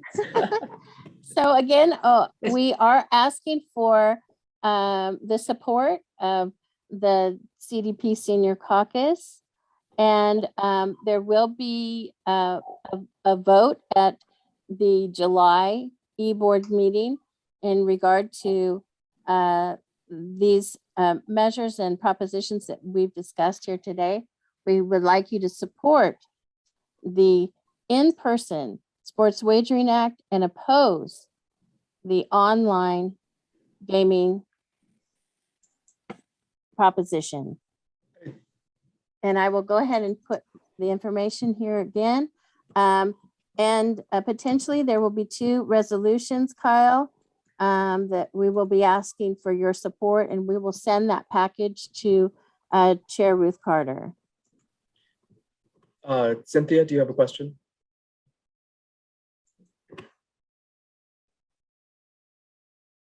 Cynthia, you need to unmute. Thank you. Oh, yes. Now, this Tribal Wagering Act, has that been introduced, and does it have a bill number? And this proposition that's being circulated, I'm sure the supporters don't call it the corporate gambling thing. They have a name for it. What's its given name? Sure. To answer your first question, it'll be receiving a proposition number later this year once the ballot is finalized. So it'll be proposition, I think it'll be something in the teens this year. And, you know, as we mentioned or as Patty mentioned in the presentation, the proponents of this measure are very cynically calling it the California Solutions to Homelessness and Mental Health Act. But, oh my God. Yeah. I can't believe that. How can they do such a thing? Okay. So yeah, we're you know, they actually just released ads this week, and they don't even mention that it's legalizing sports betting. So oh dear, trying to, you know, trick California voters as folks are wont to do. But yeah, that's why we're trying to be very upfront about the risks that their measure poses. Thank you. Wow, that's amazing. What are they calling it again, Kyle? The California Solutions to Homelessness and Mental Health Act. Wow. Wow. Disgusting. Yes, Lee, I can see your face. So thank you, Patty, Kyle, and Jacob for your presentation. We are now in the know, so we know what to do. Thank you for coming today, and we'll keep this in mind as we send out newsletters, and we'll keep presenting it. So thanks Absolutely. again for being Yes, here. thank you. We appreciate that opportunity as well. And as I said, I will be sending you an updated packet on all the information that you need to please support our efforts at the e-board meeting in July and again on the November ballot. Thank you so much. Thank you again. Thank Chair you. Carter, thanks to you and your caucus and colleagues for allowing us the opportunity. Thank you so much. Have a good day. Thank you. Thank you, Jacob. Bye Thank now. you for the work that you're doing. Thank you, ma'am. So moving on, I just want to say many candidates have been able to join us, and the person who was supposed to be earlier in our presentation today, is celebrating her mother's 90th birthday this weekend. So I am going to ask Mia Porter to give us a short presentation. Go ahead, Mia, you have the floor. Thank you. Good afternoon, Senior Caucus. Thank you, Chair Carter. Thank you so much for giving me time to speak today. So my name is Mia Levis Porter. I'm a mom, a community organizer, a survivor of gun violence, an elected delegate, and the daughter of Filipino immigrants. I am running for the California Assembly for District 52. If elected, I would be the first Filipina in the state legislature, either chamber. 8052 includes Eagle Rock, Highland Park, Mount Washington, down to East LA and Lincoln Heights. And after redistricting, it now includes South Glendale, Atwater Village, parts of Los Feliz, and more of Silver Lake. The new areas are actually where I spent almost a decade of advocacy canvassing for candidates up and down the ballot, for public education, for gun safety with Moms Demand Action, and for our environment. As a progressive candidate, I do believe housing and healthcare are human rights, that the times demand bold action regarding our climate crisis, and that we must invest more in public education equity. And it was, as Chair Carter had said, it was really important for me to come on here today to speak because the voice of our seniors is very important to me. I am calling in right now from my mom's 90th birthday celebration weekend.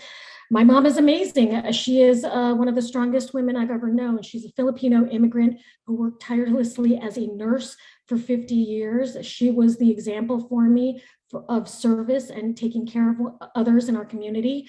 And many of those years when she was working as a nurse were in nursing homes. And while I'm here celebrating this huge, momentous occasion, I can't help but think of issues that she has experienced as a senior, as well as the issues seniors in our district are facing. And with my culture and my upbringing, I was always taught that seniors deserve our respect. However, I feel that our government has in so many ways forgotten or stopped listening to the voice of our seniors. And my goal for my whole campaign is to make sure that no one feels that their voice is ignored, because that's how I felt as a constituent with our incumbent. So I have had a task force meeting with some senior activist leaders in our community. They relayed information about how difficult at the beginning of COVID it was to relay information to our seniors, especially with the lack of access to the internet or broadband. And so they had to get up and mobilize and spread the word personally through our community because there was a lack of centralized information. They also discussed how there were issues during COVID in nursing homes, that 40% of COVID deaths happened in nursing homes. There food insecurity, which even Meals on Wheels, many times this is the only interaction that some of our seniors would have with people outside of their homes. So that was a big issue in the lack of being able to maintain that. And that there was no service center for seniors. Finally, as an API, I'm especially concerned for our API seniors, and I want to ensure their safety and educate others. I think the more that we as leaders educate others on respect for our seniors, that educates the populace. And I know also that Social Security was mentioned earlier. We do have to remember that it's not government support, that money is our right. We've paid into it with each paycheck. And when we need it most, our government owes us that money. Overall, I think that we need to encourage more respect in our community for our seniors and give them the support that they need to age with dignity. So over the past few months, we've been endorsed by several organizations, from Moms Demand Action to Our Revolution, Feel the Burn, Heart of LA, Dems, local Dem clubs, one of which I was the top vote earner in history for one club for endorsement, as well as local education and environmental groups. We've raised over $100,000 as a clean money candidate, which is incredibly important to me. I've seen the difference corporate and special interest money has had on our electeds, including my opponent, and how it's been reflected in her voting record. And I want better for our district. We're running out of time, and the price is our lives and our future. And we truly need an advocate who will put the needs of our district ahead of self-gain. We are being embraced by activists and high propensity voters in our district, especially with the new Western addition to our district. They're excited by our campaign, which I hope will be enough for a strong showing in our primary, but we certainly could use help. Please share with voters you may know in our district, or encourage them to support our campaign with donations so that we can try to reach as many voters in our district as possible before June 7th. I would greatly appreciate your help in spreading the word about our campaign with friends, anyone you know in our district, as a truly grassroots effort campaign.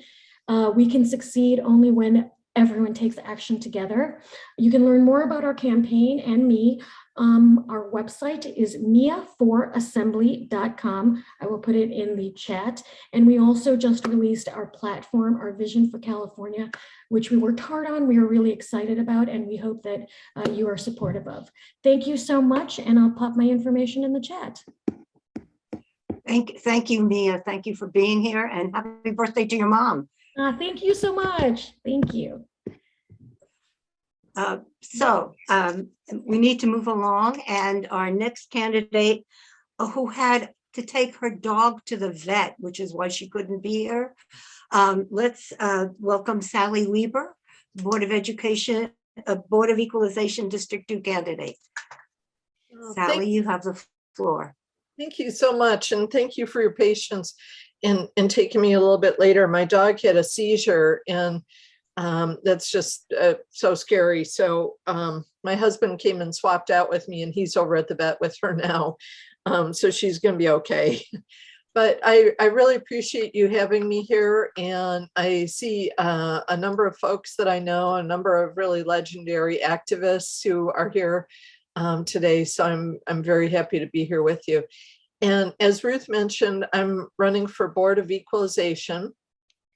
And the Board of Equalization is one of those agencies that's a little bit arcane. It's one of California's 3 tax agencies, and it is the only elected tax board in the US. And as some folks on here know, that what the board focuses on is overseeing the county assessors in 58 counties, and hearing appeals of the alcohol beverage tax, and hearing appeals on the property taxes related to private utilities like PG&E, as well as private railroads, and also overseeing the taxes on insurance plans in California. So why am I running for this? Why is this an enticing office to run for? Well, when I was in the state assembly, I spent all 3 terms serving on the Revenue and Taxation Committee. And I think I was one of the few people in California history to serve on that committee willingly. And I actually found it to be quite an interesting policy area. And I also served on the Committee on Insurance for all 3 terms, and found that to be a very interesting place to be. So I think that there are some good policy opportunities within the BOE. And having gone through being in the legislature at the time of the largest budget shortfall, not just in California history, but in US history, I really am all about collecting the money for the good things that we can do as a state, and ensuring that the transparency is there and accountability. Now, when I was in the state assembly, I heard frequently from county assessors that they couldn't reassess the properties, large properties that were owned by corporations, because they simply didn't have the staffing and the funding to be able to do that. So I carried a piece of legislation to provide them with funding to do just that, and they opposed it.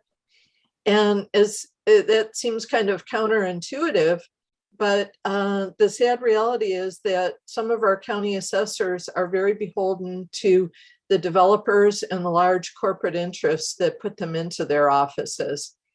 So I think that the oversight function is absolutely critical. In addition to the formal responsibilities of the Board of Equalization, there is a very good bully pulpit that comes with being a constitutional officer in California. And I am a progressive activist. I support split roll property taxes and will continue to fight for those, to protect the Prop 13 benefits that homeowners have, but to ask our large corporations and real estate investment trusts to step up and pay their fair share. And I will be there to support measures like CalCare, healthcare for all Californians, for real mental health care and real affordable housing. And these are some of the issues that I work on as a local elected official. So I've seen the local side and the state side in things. And I know that I can be a real fighter for our communities in California. I come from the Detroit area, and I do like to think of myself not just as a watchdog, but as a Wolverine, and going after the resources and the accountability that should be there for us as a state so that we can do all the good things for people that we want to do. So I don't know if I have time, Ruth, for a couple of questions, comments. I wish I could give you time, but we don't have time. We're up against the clock. So okay, well, I'll thanks put a my lot, contact info into the chat, and I hope that you'll reach out to me at any time. I would really love to hear from you. So we'll talk soon. Thanks so much. Thanks, Sally. Thank you. And our next speaker is Pilar Schiavo. So Pilar, would you unmute and... Hi, thank you, Ruth. Hello, Senior Caucus. So happy to be here with you today. I'm sorry it's a little loud and outdoorsy here. We just launched, we had a Labor and Democratic Party of San Fernando Valley launch for my campaign today and canvass and rally. So was excited to have a bunch of people out knocking doors in this district where, for folks who aren't familiar, 8040 is the north part of the San Fernando Valley in Santa Clarita. We, with redistricting, have nearly a 13-point advantage in a district that has been red and then turned purple and was flipped by Christy Smith in 2018. Now a Republican snuck in there in 2020 when the Democrats split the vote so much, the two Republicans advanced to the general. And now we have an opportunity to flip it again. I come out of the labor movement. I've worked 20 years in the labor movement. I've also worked closely with Ruth and with Cara around healthcare justice issues, which is a big passion of mine.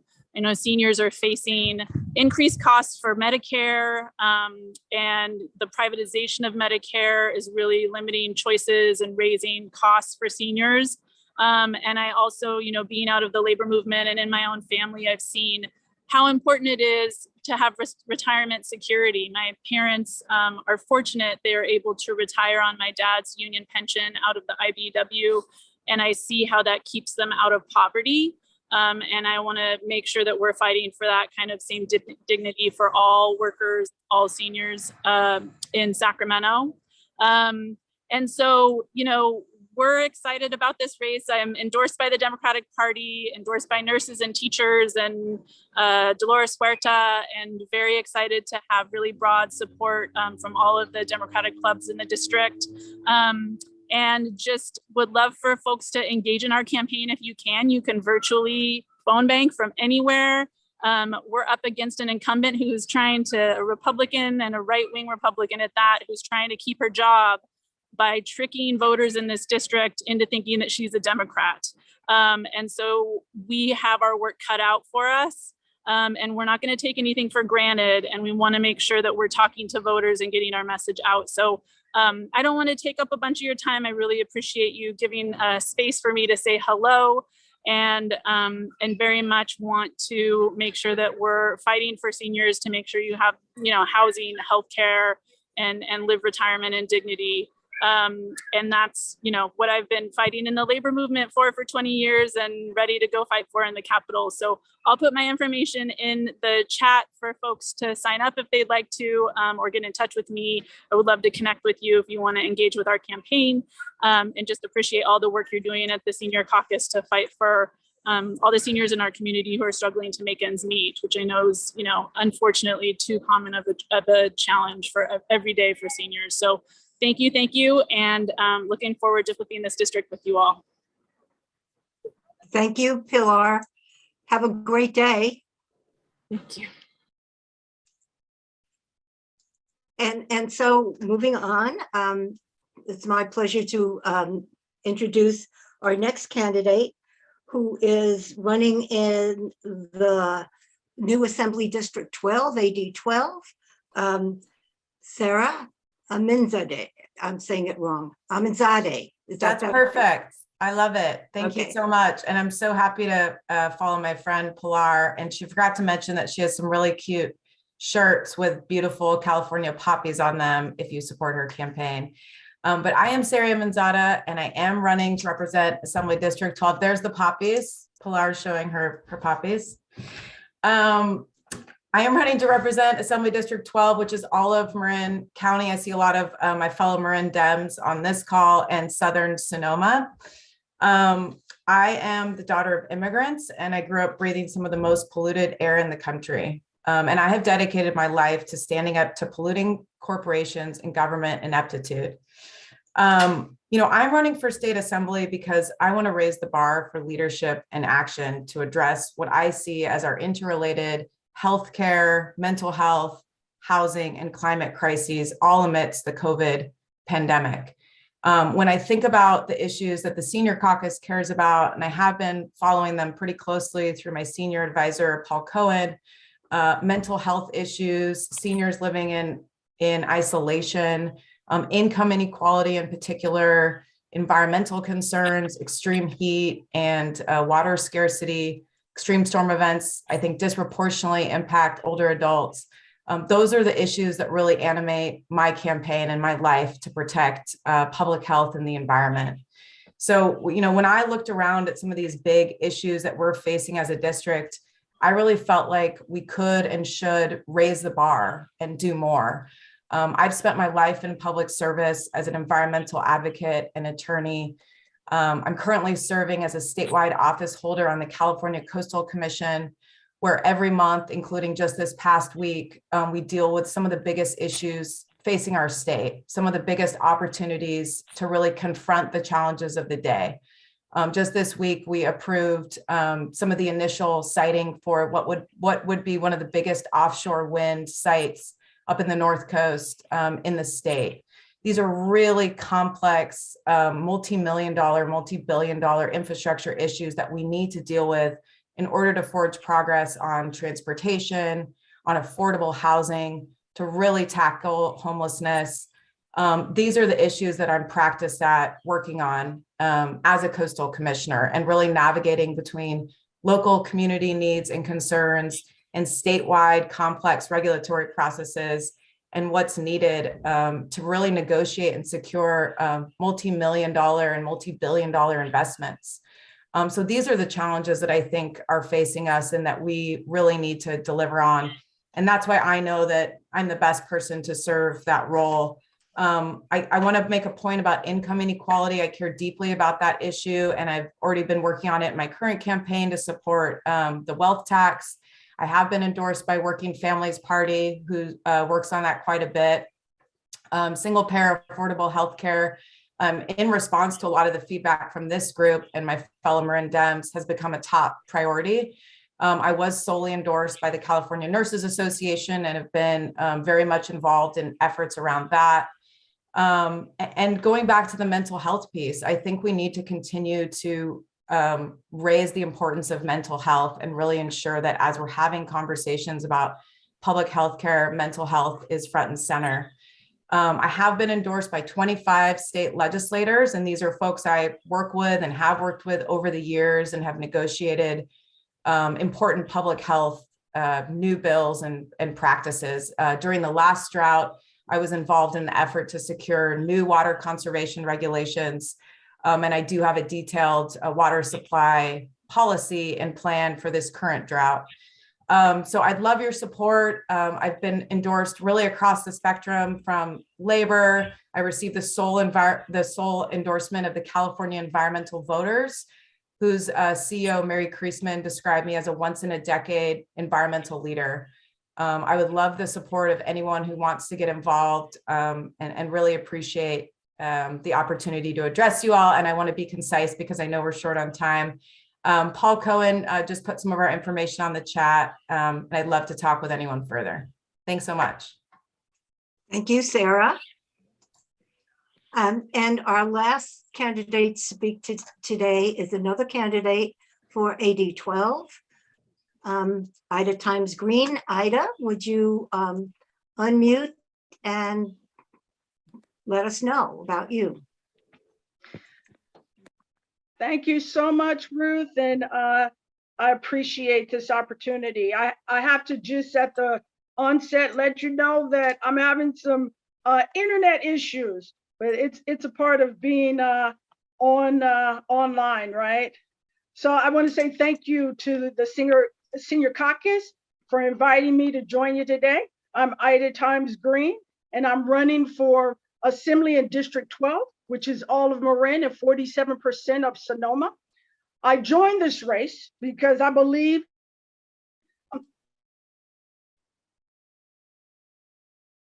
oh no. Ida. Ways, not just for our district, unique perspective and a voice for change. Yes. I'm sorry, I thought I heard someone speaking. Yeah, you froze for a moment. So maybe if you turn your screen off, you'll have more bandwidth. Okay. Yeah, try that. Hopefully that'll work. All right.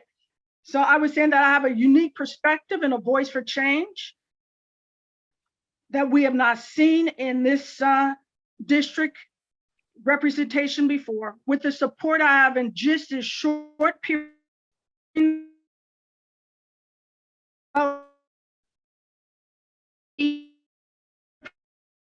no, this race is resonating with people.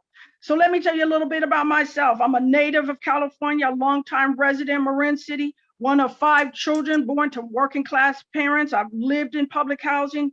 As a child, I was part of the Marin City Sausalito School integration at Central Elementary School and was bused across town to school.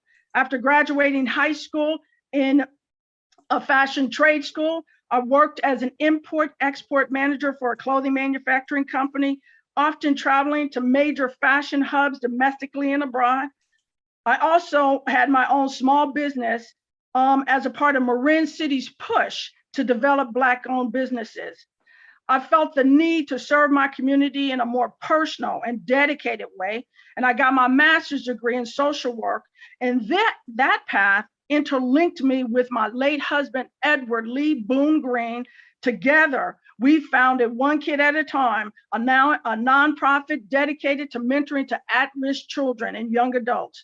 And doing that work, I began to think back as to when I was a child being bused, and I accepted the appointment as a Sausalito Marin City School Board trustee in 2014. And subsequently, I won election as the top vote getter in 2018. In the last 8 years that I've served on the board, I've been fighting to desegregate one of the most unequal school districts in our state. We brought together people to confront historic racism, economic differences, and a legal mandate from the Attorney General to change. I am proud to say that today, we are forging a bright new future for our children in our district. When I lost my husband to cancer in 2019, I became more determined to carry our shared passion for fighting for the community and helping those overlooked by society, which brings me to this campaign. There are numerous issues in our state that I believe are critical. Single payer healthcare, more affordable housing, ending homelessness, and the existential threat of the climate crisis, and more. Enacting single payer healthcare in California will help protect and expand Medicare. Our insurance companies are draining the system, and we need to get the profit motive out of our healthcare delivery system. California needs to lead on this, and I know that I will. I want to thank Healthcare for All California for your endorsement of me. I am a social worker in Marin County, and homelessness is not abstract to me. It's not an abstract concept. Single women with children, women over 65, and people of color are at the greatest risk of being unhoused. We need more affordable housing for our seniors, our workforce, our diverse community. We need suitable housing with wraparound services for those in need. California's largest growing demographic are older adults. We have a high cost of living in affordable housing shortages, and many seniors are on fixed incomes, like those who live here in my community at Village Odudawa. The master plan for aging is a great guideline, but we need mandated action plans to ensure a quality of life for our seniors required and have earned. And certainly, if I were currently in the assembly, I would support SJR 11, the Social Security 2100 Act, because it is a sacred trust. I believe there is an ethical imperative to solve all of those issues simultaneously with the crisis of inequity. We need to build healthy, sustainable, equitable communities. We must listen to the voices that often go unheard. And as a resilient Black woman, I know what it's like not to be heard, and I want to change that. You may recall President Obama once saying, "We are the ones we've been looking for. We are the change that we seek." I need your help to be that change, and I hope that I've earned your support. Thank you so much for giving me this opportunity on today, and I will have my information put into the chat. Thank you, Ida. Thank you, thank you, thank you. Thanks to all who participated today. I want to let you know that unfortunately not all candidates were here today, but we're at the end now. And at the end of our meetings, we have a tradition. And oh, Dottie has her hand up. Go ahead, Dottie. You have to unmute. I just want to say that I had invited Congressman Jim Costa, and he had planned to be here today. So the reason he is not here is something that I did in forwarding him the information. It's not like he just said I can't come, so that was Dottie's fault. And I just want to make sure that that's everyone knew that. Thank you, Dottie. Great. Thanks, Dottie. We understand. Things happen. Thank you. But as so do hits. So in the tradition of the Senior Caucus, we will end with, okay, Maria, quick question or comment?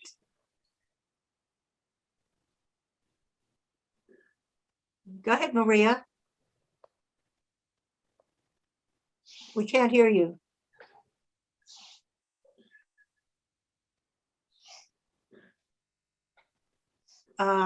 Maria, if you want to put your comment in the chat or your question, we'll see if we can get to it. But we really need to move on. We're over time.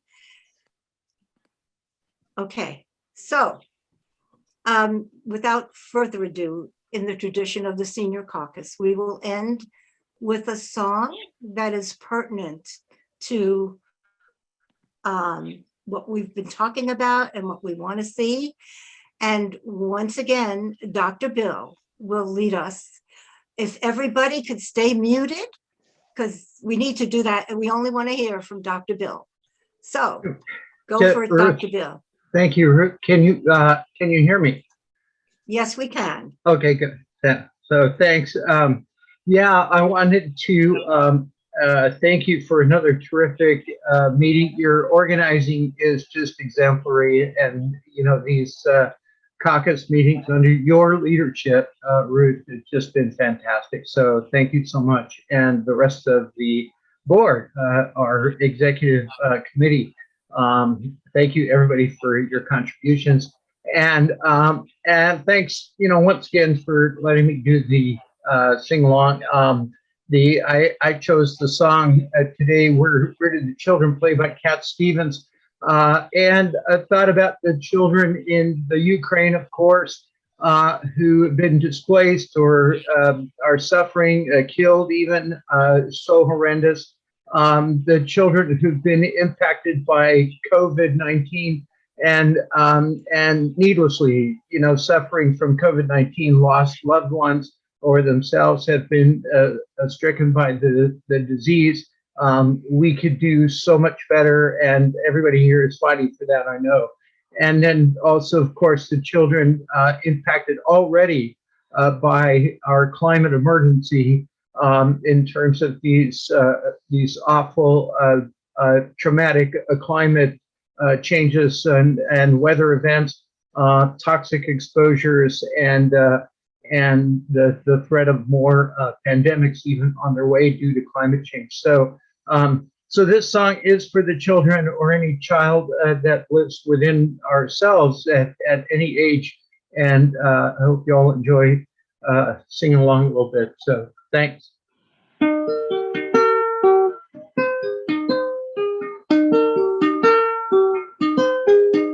Well, I think it's fine. Feel the jumbo plane, or taking a ride on a cosmic train. Switch on somewhere from a slot machine. Get what you want if you want, 'cause you can get anything. No, we've come a long way. We're changing day to day. Tell me, where did the children play?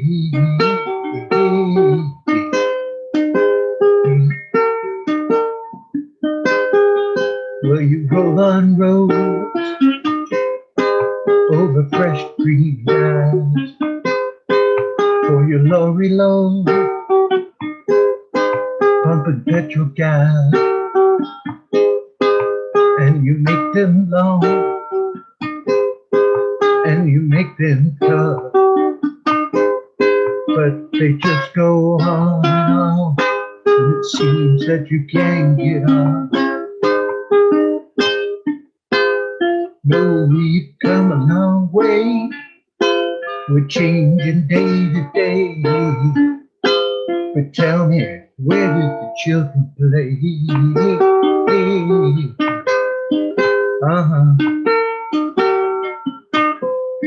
All right. Oh yeah.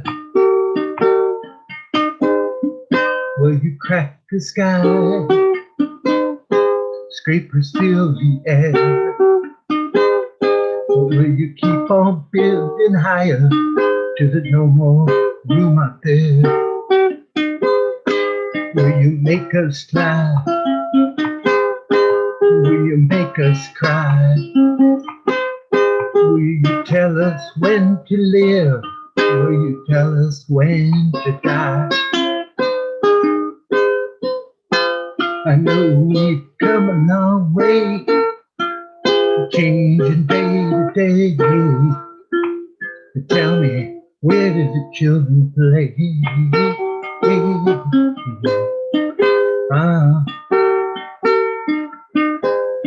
All right. Hell yeah. Do do do do do. Do do do do do. Do do do do do. Do do do do. That's it. Thank you, Dr. Bill. Thank you, everyone, for being here. We'll Thanks. keep you posted about what's going on and see you at our next meeting, hopefully. Yeah. Thank you. Stay safe, everybody. Bye, guys.